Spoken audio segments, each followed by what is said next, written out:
So ఆ ప్రయత్నంగా ముందు మేము అడుగులు వేస్తాం. ముందు కూడా నేను చెప్పాను, ముందు విజయయాత్ర పెట్టమన్నారు రాగానే.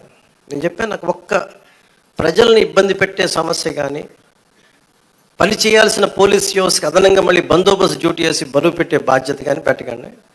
వాళ్ళు పని చేయాలి, వాళ్ళు ప్రజల కోసం పని చేయాలి. ఎంతసేపు కూర్చోబెట్టి మన గత సంవత్సరాలుగా నలిగిపోయాను. ప్రతిసారి నేను రోడ్డు మీదకి వచ్చినప్పుడు ఎంత నలిగిపోతారో నాకు తెలుసు. అందుకని ఈ విజయయాత్రలు ఇవన్నీ పక్కన పెట్టి మీకు నేను పని చేసి పిఠాపురం నా సోదరులందరికీ, ఆడపడుచులకి, అన్నదమ్ములందరికీ నేను పని చేసి మరి అప్పుడు విజయయాత్ర చేస్తే నాకు ఒక తృప్తి ఉంటుంది. గెలిచినందుకు నాకు ఆనందం లేదు. పని చేసి మీ మన్నన పొందిన తర్వాత నాకు అప్పుడు ఆనందం వస్తుంది. మీ మన్నన పొందే వరకు అప్పుడు నాకు నేను ఎమ్మెల్యే అప్పుడు నేను ప్రకటించుకుంటాను. ఇప్పుడు మీరు అంటే నాకు నిజంగా నాకు హై స్టాండర్డ్స్ పెట్టుకుంటాను. నాకు చాలా హై స్టాండర్డ్స్ పెట్టుకుంటాను. నేను పని చేసే వరకు కొన్ని వదలను. ఇంకా నాకు పిఠాపురాన్ని నేను మీకు మాటిస్తున్నాను, భారతదేశంలో అత్యంత మోడల్ నియోజకవర్గంగా చెయ్యాలి అని ఒక ఆకాంక్ష. ఎందుకంటే పెద్ద పెద్ద పరిశ్రమలు రావాలి, ఇక్కడ కాలుష్యం లేని పరిశ్రమలు ముఖ్యంగా రావాలి, అవన్నీ తీసుకురావాలి. ఇక్కడ నుంచి విదేశాలకు ఎవరికైనా ట్రైనింగ్ వెళ్ళాలంటే విదేశాలకి ఇక్కడ ట్రైనింగ్ ఇప్పించి రకరకాల వృత్తి కోర్సుల ద్వారా కొంతమంది పంపించాలి. ఇక్కడి నుంచి చాలా విభిన్నమైన ఎక్స్పర్ట్స్తో మాట్లాడుతాను, వాళ్ళందరికీ ఇక్కడ రావాలి, తీసుకొస్తాను. అందుకే నేను ఈ రోజున కూడా చెప్పాను, ప్రజలకు అందుబాటులో ఉండండి. నా ఆఫీస్ కూడా చెప్పాను, ముందు నా సేఫ్టీ కోసం పోలీస్ మన సెక్యూరిటీ నామ్స్ ప్రకారం కంచె చెప్పి అవన్నీ తీసేసి ఉంచనివ్వండి. కానీ బట్ ప్రజల దగ్గరికి వచ్చేటప్పుడు మటుకు జస్ట్ ఎలాంటి అడ్డులు లేకుండా చూడండి. ఇదివరకు నేను జనవాణి కార్యక్రమం ఎలా చేశానో నాకు అంతే జనం అట్లాగే ఉండాలి. ఒకేసారి మీద పడితే కష్టం అవుతుంది, అంతకుమించి తప్ప నేను ఎప్పుడు మీకు అదే అందుబాటులో ఉంటాను, అలాగే ఉంటాను. అయితే నేను రాష్ట్రం మొత్తం చూడాలి కాబట్టి నాకు నేను మిమ్మల్ని కోరుకునేది ఏంటంటే, నా స్టాఫ్ ఉన్నారు, స్థానికంగా మన తెలుగుదేశం ఇన్ఛార్జ్ వర్మ గారు ఉన్నారు, కృష్ణరాజు గారు ఉన్నారు. ఇది ఒక్క పార్టీ ప్రభుత్వం కాదు, గుర్తుపెట్టుకుంది, కూటమి ప్రభుత్వం, ఎన్డీఏ కూటమి ప్రభుత్వం. తెలుగుదేశం లీడ్ పార్ట్నర్గా జనసేన, భారతీయ జనతా పార్టీ కలిసి ఉన్న ఎన్డీఏ కూటమి ప్రభుత్వం. చంద్రబాబు గారి అపారమైన అనుభవం ఈ రాష్ట్రానికి చాలా అవసరం. నేను చాలా ప్రత్యేకించి చెప్పాను. ఈరోజు నేను ఫస్ట్కి ఆయన పెన్షన్లు ఇవ్వడం నాకు ఎందుకు ఆనందం అనిపించిందంటే, ఈ ఫైనాన్స్ జగ్యులరీని, ఈ ఆర్థిక అస్తవ్యస్తల్ని ఆయనదైన అనుభవంతోనే దాన్ని అందుకని మీకు ఫస్ట్ డే చెప్పిన రోజు పెన్షన్ ఇవ్వగలిగారంటే నెల రోజులు కూడా కాలేదు, అందరూ ఛార్జెస్ తీసుకొని. ఆయన అనుభవం వల్ల ఈరోజు మీకు వెంటనే మీ చేతికి ఇలా వచ్చినాయి. అది కూడా ఆయన మాట చెప్పారు, 3 నెలల్లో ఆ ప్రభుత్వంది మీకు ఇస్తాం ఆ సమయంలోది. అలాగే కూర్చోబెట్టి ఒక 7,000 ఇవ్వడం కానీ, మీకు ముఖ్యంగా దివ్యాంగులకి 15,000, మీరు అడిగింది 10,000 అమ్మ రోజున మీరు అడిగారు, కానీ 15,000 ఇదేంటే మీరు ఒక్కలే కాదు, నాకు తెలుసు మందకృష్ణ మాదిక్ గారు ఎంత చేశారు నాకు తెలుసు. అది ఆయనకి నిజంగా ఈ సందర్భంగా ఆయనకి మనస్ఫూర్తిగా నేను ఆయన అభినందిస్తున్నాను.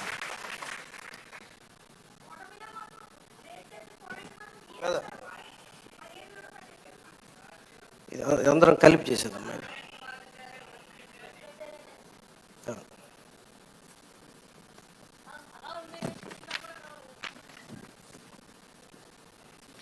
అంటే ఒకసారి మీరు అర్థం చేసుకోవాల్సింది, ఇది నేను రిపీటెడ్గా నేను ఫస్ట్ ప్రభుత్వం బాధ్యత తీసుకున్న తర్వాత, ఉప ముఖ్యమంత్రి స్థానం తీసుకున్న తర్వాత నేను ఫస్ట్ నాకు భయం లేదు నాకు. ఎందుకంటే నేను 10 రూపాయలు డబ్బులు వెనక్కి వేసుకోవాలనో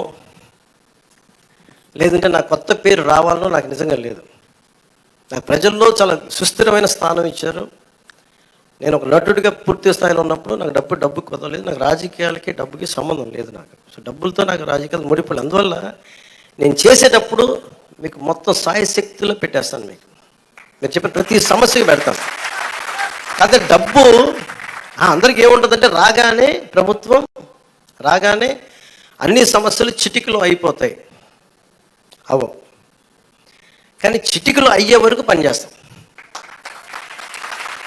దీనికి ఇప్పుడు మీరు చెప్పారు, మీరు మోహన్ రావు గారు, మీరు గోవిందరావు గారు, ఇవన్నీ మేము మర్చిపోనండి. అలాగే వినండి నా పాయింట్ అర్థమైంది కదా, వినండి. ఇదేంటంటే మీకు వినే ప్రభుత్వం చెప్పడానికి నేను ప్రభుత్వ ప్రతినిధిగా చెప్తున్నాను. మీరు ఎప్పుడైనా సరే మీరు మమ్మల్ని నిలదీయండి అని నేను అడిగినప్పుడు మీరు ఓటేశారో లేదో నేను కూడా అడగట్లా. ఇందాక చాలా నా పెద్దలు వేదిక పైన మాట్లాడుతూ ఒకటే చెప్పారు, ఈ పార్టీ కాకపోతే మేము పెన్షన్లు తీసేస్తున్నారు. కృష్ణరాజు గారు చెప్తా ఉన్నారు, వాళ్ళ పార్టీ మెంబర్లు అయితేనే మేము ఇస్తాం. నేను మీకు మాటిస్తున్నాను, గత ప్రభుత్వంలో కాదు, మీరు ఏ పార్టీకి సంబంధించిన వారైనా కనీసం మీకు ఇవ్వటం అది మా కనీస ధర్మం, ఈ ప్రభుత్వ బాధ్యత. పిఠాపురంలో తీసుకొచ్చి మీకు అలాంటి సమస్య ఏదైనా ఉంది అంటే మీరు ఓటు వేయకపోయినా కానీ అర్హత ఉన్న వారికి అది మీకు ఇంటికి వచ్చి తీరుతుంది.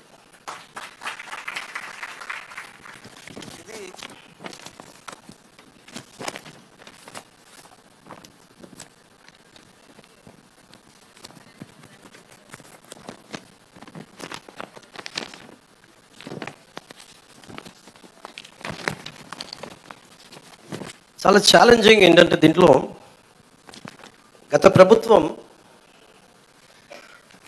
విలేజ్ వాలంటీర్స్ అని ఒక ప్రైవేట్ సంస్థను పెట్టారు. డోర్ డెలివరీ చేస్తాం పెన్షన్స్ అని, మంచిది అది.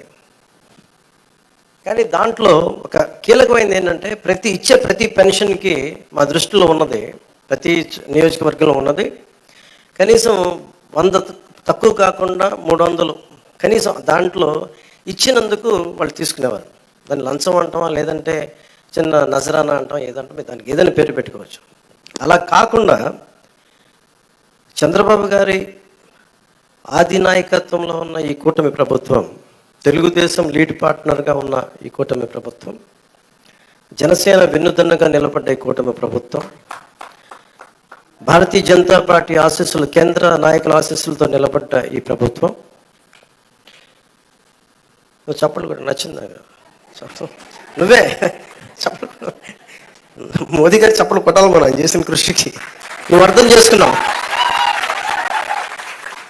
ఒక్కటే మోగింది కానీ మొత్తం అందరూ మోగింది నీ వల్ల. అంటే ఇది వాలంటీర్స్ లేకపోతే పెన్షన్లు ఆగిపోతాయి, వాలంటీర్స్ లేకపోతే పెన్షన్లు ఆగిపోతాయి అని భయపెట్టేశారు అందరూ. మీరు చెప్పండి, ఎక్కడ ఆగినాయి? ఎక్కడ ఆగలేదు.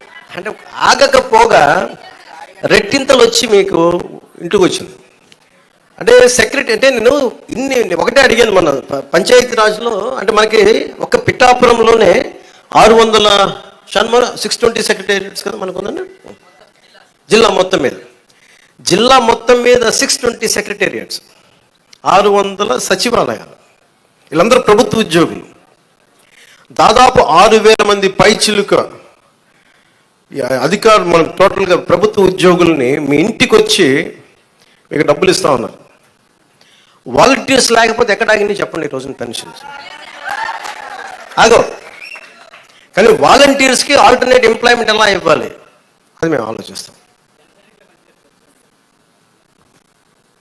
అలాగే 620 సెక్రటేరియట్స్ మొత్తం మన కాకినాడ జిల్లా మొత్తం మీద. పిఠాపురంలో 120 సెక్రటేరియట్స్, ఒక్కొక్క సెక్రటేరియట్కి 10 మంది చొప్పున ఒక్కొక్క సెక్రటేరియట్కి. అలాగే ఒక పిఠాపురం దాదాపు 1000 మంది పైచిలకు ప్రభుత్వ ఉద్యోగులు ఇంకా అదనంగా అవసరమైతే వాళ్ళతో కూర్చొని గతంలో 3 రోజులు 4 రోజులు ఇచ్చాడు. అలా కాకుండా ఈరోజు పొద్దున 6 గంటలకు మొదలు పెడితే ఈరోజు రాత్రికి దాదాపు 100% అయిపోవాలి. ఒకవేళ 1-2 ఎవరైనా లేక ఇళ్లలో లేకపోయినా, ఇంకో పరిస్థితుల్లో ఉండకపోయినా రేపు అయిపోద్ది. మ్యాక్సిమం రేపు మధ్యాహ్నంలోపు అయిపోవాలి. ఇది టార్గెట్ పెట్టుకున్నాం, దాని దిశగా వెళ్తున్నాం. అందుకని పొద్దున్న 6 గంటలకి ఈరోజు ప్రారంభం అయిపోయింది. దాదాపు నేను వచ్చే టైంకి 25% అయిపోయింది ఇక్కడ.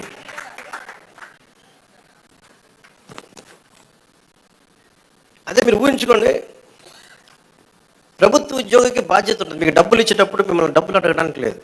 ప్రైవేట్ ఉద్యోగం మిమ్మల్ని అడగలడు, ప్రభుత్వ ఉద్యోగి సెక్రటరీ ఉద్యోగం మిమ్మల్ని అడగలేడు. ఒకళ్ళు అడిగితే మీరు చేస్తుంది it will become an accountability, జవాబుదారీతనం. పలానా ఉద్యోగి వచ్చి అడిగాడని అక్కడ ఉన్న మా కూటమి నాయకులకి ఎవరికి ఒక్కరికి చెప్పినా, లేదంటే సంబంధిత అధికారులకు చెప్పినా, ఎందుకంటే మీ కష్టం అది. మీ ఒళ్ళు నలిగిపోయి లేదంటే మీ వెన్నెముకు వంగిపోయి రావాల్సిన వృద్ధాప్య పెన్షన్ దాన్ని దోచుకోవడం నిజంగా తప్పదు. అలాంటి పరిస్థితులు ఏదైనా అలా ప్రభుత్వ ఉద్యోగులు చేస్తారు నేను అంటలేదు. 1-2 పరిస్థితులు ఏదైనా ఉంటే దాన్ని కూడా మీరు గ్రీవెన్సెస్లో కలెక్టర్ గారి దృష్టికి తీసుకెళ్ళండి, జనసేన, టీడీపీ, బీజేపీ నాయకుల దృష్టికి తీసుకెళ్ళండి.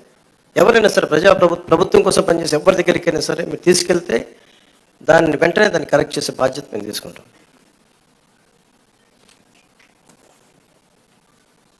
ప్రతి ఎంప్లాయ్ దగ్గర ఈరోజు పొద్దున్న నుంచి కనీసం ₹1,00,000 ఉంటుంది. ఒక కాకినాడ జిల్లాలోనే 6,000 మంది దగ్గర ₹1,00,000 ఉంటుంది. ₹1,00,000 క్యాష్ డిస్ట్రిబ్యూట్ చేస్తారు. ఇది అకౌంటబిలిటీ. ఎవరి చేతిలోంచి వెళ్ళదు, ఒక ₹100 వెళ్ళదు లేదు. మీ ప్రతి రూపాయి మీకు మాట ఇచ్చాం, మీకు ఇంటికి వచ్చి తలుపు తట్టి మరి ఇస్తారు. లేదంటే నేను వచ్చి నాలాంటి వాడు వచ్చి మీ దగ్గరికి వచ్చేస్తాను. ఒక ఎమ్మెల్యే కానీ చెప్తాను, ఎవరు లేనప్పుడు. అసలు మన చంద్రబాబు గారు కూడా ఒక మాట ఏం మాట్లాడుకున్నామంటే, అసలు అధికారుల వ్యవస్థని నిర్వీర్యం చేసేసారు ఈ ప్రభుత్వం. ప్రభుత్వ ఉద్యోగుల్ని, వ్యవస్థల్ని నిర్వీర్యం చేసేసింది. మేము వ్యవస్థల్ని మళ్ళీ బలోపేతం చేయాలనుకుంటున్నాం. ఆ వ్యవస్థల్ని బలోపేతం చేసే భాగంలోనే వారికి బాధ్యత ఇచ్చాం. వారు ఈ రోజున మీకు ఇంటింటికి వచ్చి తిరుగుతూ ఉన్నారు. అలాగే ఐపీఎస్ కానీ, ఐఏఎస్ కానీ, రెవెన్యూ కానీ, మనం చూసారు సివిల్ సప్లైస్ మన జనసేన పార్టీ నుంచి వచ్చిన మనకి మంత్రి శ్రీ నాదెండ్ల మనోహర్ గారు ఎన్ని వేల టన్నులు పట్టుకున్నారో మీకు తెలుసు. ప్రభుత్వానికి చెందాల్సిన అది మన ప్రజలకు చెందాల్సిన రైస్ అది. మేము మాట్లాడుతున్నప్పుడు అందరూ ఆ రోజు ఎంతమంది నమ్మారు ఖచ్చితంగా. కానీ ఈరోజు మేము వాస్తవంగా చూపిస్తున్నాం. మీరు మా మీద పెట్టుకున్న నమ్మకాన్ని మేము చూపిస్తున్నాం. గోడౌన్లో ఎంత రైస్ ఉందో చూడండి. ఎవరి డబ్బు అది? ఇప్పుడు మీరు అడుగుతూ ఉన్నారు మీరు గోవిందరావు గారు, మన డబ్బు అది. మీకు అర్థమవుతుందా? మీరు ఎవరు వ్యక్తులు నాకు అనవసరం. నాకు అది మీకు డబ్బు సంపద పెరిగితే మనం డబ్బులు ఇవ్వగలం. సంపద లేకుండా కూర్చోబెట్టి ఇండివిజువల్స్ రిచ్ అయిపోతున్నారు. ఇక్కడ వ్యవస్థల్ని చంపేస్తున్నారు, వ్యక్తులు పెరుగుతూ ఉన్నారు. వ్యవస్థలు పెరిగి డబ్బు ఉంటే తప్ప మీరన్నగా 40 కాదు 1,00,000 మందిలో డబ్బు ఇవ్వగలం. మేము దానికోసం పనిచేస్తున్నాం. కొంత మీరు పెద్ద మనసుతోటి మాకు మీ ఆశీర్వాదం కావాలి. పని చేయడానికి సిద్ధంగా ఉంది, మనస్ఫూర్తిగా చెప్తున్నాను. దాటేయడానికి చెప్పట్లా. కానీ ఇంత అడ్డగోలుగా అవినీతి ఉందండి. ఉంది. ఒక్కొక్క చోట వెరైటీస్ మైన్స్ లేవు, ఆల్మోస్ట్ నీళ్ళు ఖాళీ చేశారు. కడప లాంటి చోట్ల మైనింగ్ కానీ, ఇసుక కానీ ఇప్పుడు తవ్వాలి. ఒక్కొక్కటి ఎన్ని బయటపడతాయో తెలియదు. గత ప్రభుత్వం నేను చెప్పాను మీకు, ఇది విండిక్టివ్ గవర్నమెంట్ కాదు, ఇది కరెక్షన్ గవర్నమెంట్. ఇది తప్పులు ఎవరు చేసినా కరెక్షన్ చేస్తాను తప్ప కూర్చోబెట్టి సాధించడానికి మేము లేవు. అందుకే మీరు చూస్తే మేము ఎక్కడ కూడా కూర్చోబెట్టి వాళ్ళు ఎన్ని మాట్లాడుతున్నా వ్యక్తిగతంగా ఎందుకు మాట్లాడమంటే వీఆర్ ప్రో పీపుల్, ప్రజల కోసమే పనిచేసే ప్రభుత్వం ఇది. మేము విండిక్టివ్గా ఉన్నాం. మేము దాంట్లో నేను ఎక్కువ. కానీ అలా అని చెప్పి మీ తప్పుల్ని దాయం. మేము ఇప్పుడు మీరు రైస్ దాచేసారు, మీరు అక్కడ మీ గోడౌన్లో, దాన్ని బయటికి తీస్తాం. దానికి సంబంధించిన వ్యక్తులు మీరు తప్పు చేస్తే దాన్ని భరించండి. మరి దాంట్లో మేము దెర్ ఇస్ నో కాంప్రమైజ్. ముఖ్యంగా ప్రతి చోట్ల కీలకమైంది కనీస రక్షిత మంచినీరు, కనీస సౌకర్యాలు, రోడ్లు కానీ, మౌలిక వసతులు కానీ ఇవన్నీ బాగుండాలి. దానికోసం ముందస్తుగా వెళ్తున్నాం. క్యాబినెట్ మీటింగ్లో మాట్లాడుతున్నాయి ఏంటంటే రోడ్లు వేయాలి. ఫస్ట్ రోడ్లు వేయాలంటే డబ్బులు ఎక్కడ ఉన్నాయి, డబ్బులు ఎక్కడి నుంచి తీయాలి? ఈ కనిపించిన ప్రతి చోట తీసేసుకున్న డబ్బులేడు. మీకు ఎట్లా ఉంటుంది, మీరు ఒక్కొక్క స్లైడ్ చూపిస్తా ఉంటే డబ్బులు వరుసగా ఉంటాయి. మీరు చూడండి, నా జీవితంలో నేను ఇప్పుడు దాకా నేను 100 కోట్లు సంపాదించాను. నేను 10 years నేను కూర్చోబెడితే నేను సినిమాలు వచ్చినప్పటి నుంచి సినిమాల్లో నేను సంపాదించింది దాదాపు 100 పైన కోట్ల ట్యాక్స్ కట్టుంటాను. అలాంటి నేను నా ఆడిటర్ ఏదని చెప్తే నేను ఆ లెక్కలు చూపించేవాడు. నాకు ఈ లెక్కలు ఇట్లా ఉంటాయి, ఇవి ఉంటాయి, మీకు ఏమంటారు, ఈ హెడ్ కింద ఇంత ఖర్చు అయింది, దీనికి ఇంత ట్యాక్స్ కట్టింది అంటే నా తలపోటు వచ్చేసేది. ట్యాక్స్ ఎంత కట్టాలో చెప్పండి అనేవాడు. నేను నా జీవితం మొత్తం మీద పంచాయతీరాజ్ శాఖ అకౌంట్ల మీద కూర్చుంది నా పర్సనల్ అకౌంట్. 20 సంవత్సరాల నుంచి పైన నుంచి పనిచేస్తా ఉన్నాను. నా అకౌంట్స్ ఇప్పుడు దాకా నా ఇన్ని లెక్క నా ఆడిట్తో కూర్చున్నదే నా అకౌంట్లో చూసుకుంది గంటన్నర ఉంటుంది, 2 గంటలు ఉంటాయి మ్యాక్సిమం. ఏది నేను చెప్పి లాస్ట్ 20 years నుంచి నేను అడిగి ఒకటే ప్రశ్న, ఎంత ట్యాక్స్ కట్టాలి, కట్టేయండి, ఇచ్చేయండి. కానీ ప్రజల డబ్బుకి వచ్చేటప్పటికి నేను మొత్తం కూర్చున్నాను. 4 గంటలు ఒక్కొక్క సెషన్లో కూర్చుంటే ఇక్కడ 3,000 కోట్లు పోయింది, ఇక్కడ 400 కోట్లు. అంటే ఆ ఫిగర్ నేను ఆడిటర్ కాదు, గుర్తుపెట్టుకునే ఆడిటర్ కాదు నేను. అలా కాదు, వాళ్ళు ఏంటంటే ఇష్టరాజ్యంగా పనులు అవ్వలా. నేను అడిగాను రోడ్లు వేసారు ఇక్కడ అన్నాను. రోడ్లు వేసారా, మనం కరెక్ట్ చేసుకోవాలి. మన స్టేట్మెంట్ స్లోగన్ కంటే కూడా తప్పులు ఎక్కడ జరిగినాయి, తప్పులు భవిష్యత్తులో ఎలా జరగకూడదు, మనం ఎలా చేయకుండా ఉండాలి, దీని మీద పెట్టాలి. నేను ఎందుకు చెప్తున్నా అంటే, నా అకౌంట్స్నే కనీసం 2 దశాబ్దాలుగా ఇన్ని సంవత్సరాలు చూసుకొని నేను, when it comes to peoples money, మన జాతి వనరులు కానీ, మన జాతీయ వనరులు కానీ, మన జాతీయ సంపద కానీ, దానికోసం నేను ఒక ఆడిటర్ లాగా అయిపోయి నేను కూర్చొని ఎతుకుతా ఉన్నాను. ఇక్కడ ఏముంది, దీనికి దానికి తేడా ఏంటి చెప్పండి నాకు. ఈ 100 కోట్లు ఎటు వెళ్ళింది, ఈ మార్కెట్ యార్డ్ నుంచి ఎందుకు డబ్బులు తీసుకున్నారు, దీనికి ఏంటి, ఇట్లా అడుగుతుంటే పాప అధికారులు కూడా ఇబ్బంది పడతాం. నాకు అర్థమవుతుంది. నేను చెప్పాను, అసలు మిమ్మల్ని సాధించడానికి కాదండి, మన ప్రజలకి రేపొద్దున అసెంబ్లీలో నన్ను అడిగినా కానీ, రేపొద్దున ఎక్కువ నేను పబ్లిక్ మీటింగ్స్ చెప్పినా కానీ, నేను మీకు అకౌంటబిలిటీ అని చెప్పాను, మీకు అదే అకౌంటబిలిటీ అని తీసుకొస్తున్నాను. పంచాయతీ రాజ్ శాఖ నేను చెప్తున్నాను, పంచాయతీ రాజ్ శాఖ మొత్తం రూరల్ 70% రాష్ట్రంలో పంచాయతీ శాఖ పరిధిలోనే ఉంటాయని పిఆర్ మినిస్ట్రీలో. నా కోరిక ఏంటంటే, ఈ 5 సంవత్సరాల్లో మన 100